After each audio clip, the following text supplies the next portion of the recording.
Usta Qormay, yaxshimisiz? Rahmat aka, Xudoga shukr, rahmat. Tayfun drabilkalari nech pul? Tayfun drabilkalarimiz aka 3,5 kilovattligi 2,400,000 so'm. 4 kilovatli alyuminli motorimiz 2,800,000 so'm. Endi 4 kilovatli misti motorimiz 3,300,000 so'm. 3,300,000 so'm. Dastlabkilari O'zbekiston bo'yicha qilib beramiz. Pushkalarchi? Pushkamiz narxiga katta bo'lganligi uchun, vayno pichoq qo'shilganligi uchun 100,000 qo'shiladi. 2,900,000 so'm. Kichkinasi 2,800,000 so'm.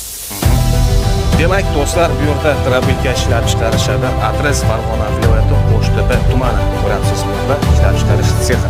Ekranda nomer turibdi. Shu nomerga telefon qilib, istagan vaqtingizda zakaz bera olasiz. Videorolikka esa bittadan like bosib qo'ying.